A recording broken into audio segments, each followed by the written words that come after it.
There are two very important windows that open up that allow your body and your brain to be more suggestible to information. And that is when you wake up in the morning, your brain waves go from very slow delta to theta to alpha to beta. And when you go to bed at night, you go from beta to alpha to theta to delta. So you slide up the scale when you wake up, and you slide down the scale when you go to bed at night. And most people, when they go to bed at night, they just go from beta, boom, right down the delta. They fall very quickly.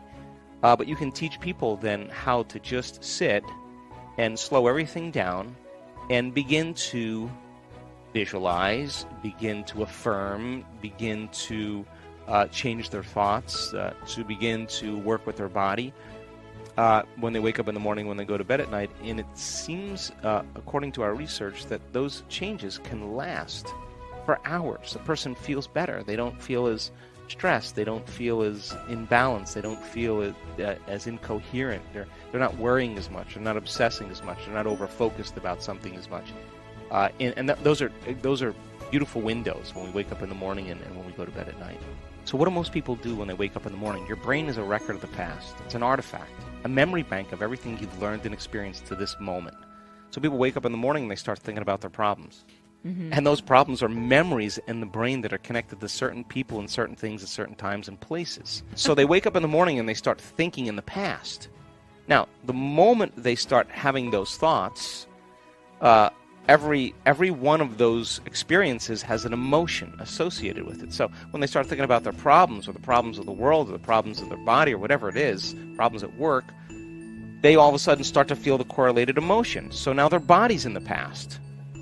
So now people then get caught up in an emotion. They reaffirm their identity. They could wake up in the morning and feel nothing at all. And then all of a sudden they say, well, wait a second, I got to get back to myself. So they start thinking about their problems, and here come the emotions. And they say, oh, now I feel like me again. Mm-hmm. So those emotions then begin to influence our thoughts. Like if you feel like a failure, you're going to think you're a failure. And when you think you're a failure, you're going to feel like a failure. And when you feel like a failure, you're going to think more thoughts equal to being a failure. And the cycle of thinking and feeling and feeling and thinking causes you to say, I am a failure. And, well, you become one. That's your state of being. And the repetition of that process of thinking and feeling and feeling and thinking conditions the body to become the mind of that emotion. Now the emotion is stored in the body. Now the body's literally in the past. Mm-hmm. And the body, as the unconscious mind, doesn't know the difference between the actual experience that's creating the emotion and the emotion that you're creating by thought alone. Your body's believing it's in the same experience 24 hours a day, 7 days a week, 365 days a year. The body is still living in that past experience.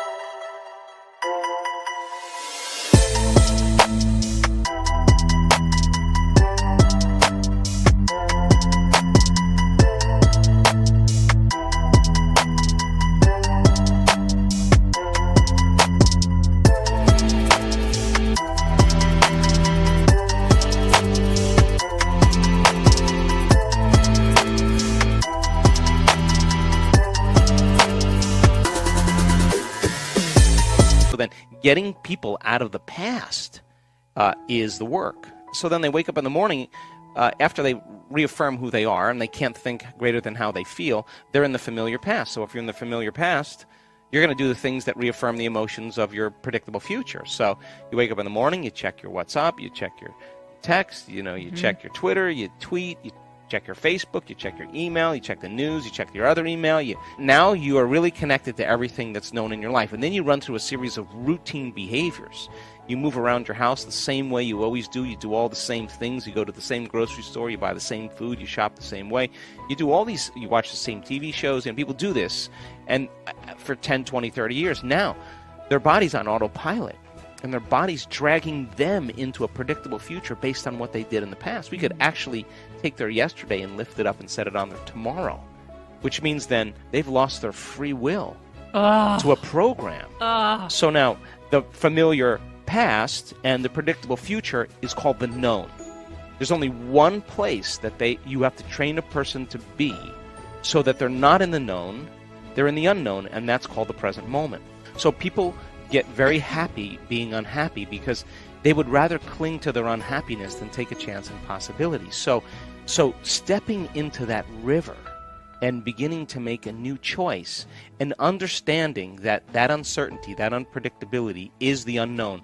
Now you're in that river of change, and it is the neurological, the biological, the chemical, hormonal, genetic death of the old self. And people say to me, well, if there's uncertainty, I can't predict my future. And I always say the same thing. The best way to predict your future is to create it. Not in the known, right there. That uncertainty, you can learn now how to regulate your state. Instead of living in fear because, well, the idea that things are going to get worse, the idea that you can't predict, or the idea of being uncertain or can't control something actually sets off the stress response. So now you're in the unknown, and the survival gene is switched on. Of course, people are going to, out of the infinite possibilities that exist in the quantum field, they're going to select the worst scenario in their mind, right? So then what if you're in the unknown and you understand that, and now you can work back into that present moment and you say, what thoughts do I want to fire and wire in my brain, put my attention behind? What behaviors today, one day, what behaviors do I want to demonstrate? And the act of closing your eyes and mentally rehearsing who you're going to be when you open your eyes begins to install the neurological hardware in your brain to look like you've already done it. Now the brain is no longer a record of the past. Now it's a map to the future. So by rehearsing mentally and doing it over and over again, the hardware becomes a software program, and who knows, you just might start acting like a happy person. Well, there's no magic there. You install the circuitry. You may start thinking in more unlimited ways. You put those circuits in place. Now, here's the tough part. And can you teach your body emotionally what that future is going to feel like before it's made manifest? That means you can't wait for your healing to feel gratitude and wholeness. You can't wait for your wealth to feel worthy and abundant. You can't wait for your new lover to feel love. That's the old model of reality of cause and effect. Waiting for something outside of us to take away our emptiness and pain that we feel inside of us. That's Newtonian, cause and effect.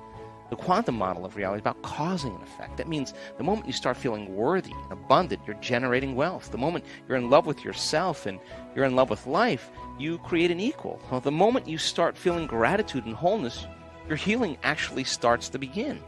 So then the word meditation literally means to become familiar with. That's what that word means. So the biological model is, well, you got to become familiar with your unconscious thoughts. You got to become aware of your unconscious habits and behaviors. You got to become so familiar with your emotional state, saying, oh my God, I've been feeling guilt for the last 10 years. I didn't know it was guilt. It just felt like me. And so then as you begin to observe those states of mind and body, consciously, you're no longer the program. You're the consciousness observing the program, and you start pulling consciousness out of our biology, right? Objectifying our subjective self. Now, that overcoming process is the most important part of this work, because once you overcome it, you're no longer looking at your future through the lens of the past. In your brain and in your body, chemically and emotionally, you're seeing possibilities. So then it's natural, once you've disentangled from those programs, to start thinking differently, to start acting differently, to start feeling differently. And as you start thinking differently, firing and wiring, and you start installing the circuits and rehearsing who you're going to be, you start behaving differently, you start feeling differently. You keep doing that, it's going to become familiar to you. And over time, as you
as you overcome those aspects of yourself, you're actually becoming somebody else. There's a becoming process that begins to take place, and some people do it very quickly.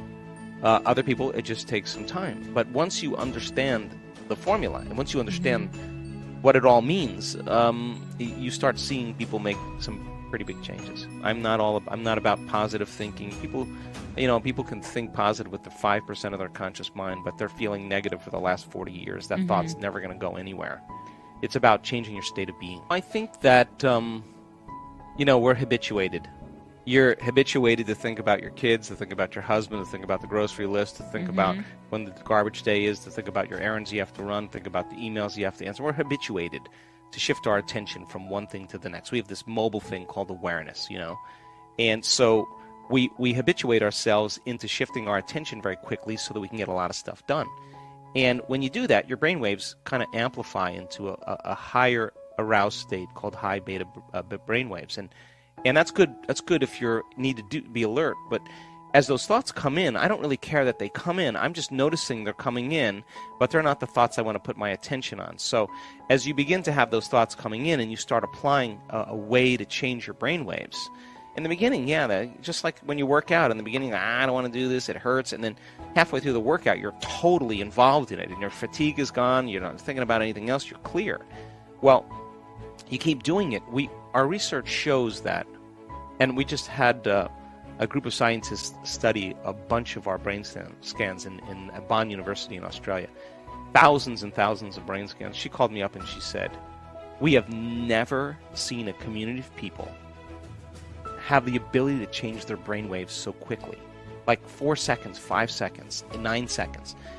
They've practiced it enough times that they know how to silence the critic in their brain. That thinking is the analytical mind. And as you learn how to change your brain waves, that default mode network, that voice in your head goes away. And our research shows that it goes away during the meditation, and then it goes away for the majority of the day. So nobody's saying to you, you can, it's too hard, you're too much like your mother, you're never going to change, it didn't work last time.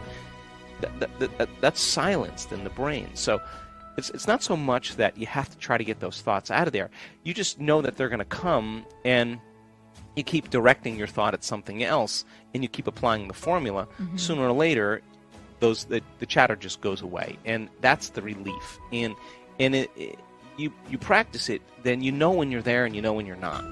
And so when I do my inner work, the most important thing for me is to settle into that present moment, because when there's significant biological changes that are taking place in the brain and the heart, sometimes you feel so amazing you don't want anything any longer. You feel like you have everything, and that's what I call the natural state of being. There's coherence, high level of order in the brain. The brain is synchronized, it's orderly. The heart is synchronized, it's orderly, it's driving new energy to the brain. Once energy moves into the heart, our research as well as other research shows that it amplifies energy into the brain. Now you have a different awareness. You're feeling differently, you're thinking differently, because you're at a different level of consciousness. And now it's time for our daily Complete the Quote challenge. If you are new to this, your job is to complete the inspiring quote we choose for you and write the correct answer in comments below the video. If you can give us the right answer first, you're the winner of this daily challenge. So far you were very successful, most of you knew the right answers. In the previous video we had a quote that belongs to Joe Dispenza. We were looking for 2 words, and the quote goes like this. If you want a new outcome, you will have to break the habit of... And the correct answer was being yourself. So if you want a new outcome, you will have to break a habit of being yourself. Congratulations to everyone with the correct answer, and to everyone who tried but didn't guess the answer. Today we have the quote from Joe Dispenza also. The quote goes like this. The process of change requires unlearning. It requires breaking the habit of the old self and reinventing a... So we are missing for 2 words. If you know the correct answer, write it down in the comment section. Even if you're not sure what the correct answer is, try and guess, and find out the right answer in the next video. If you like this video and our challenge, give your thumbs up and share this video with your friends. Spread the word and help me make it more popular. And don't forget to subscribe and hit that bell button. By doing that, you will get notification when my new video and new challenge is out.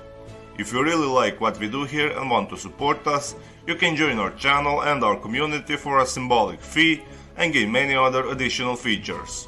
You can do that by clicking the join button next to the subscribe button, or you can click on the link in the description of this video. Stay good and have a great day!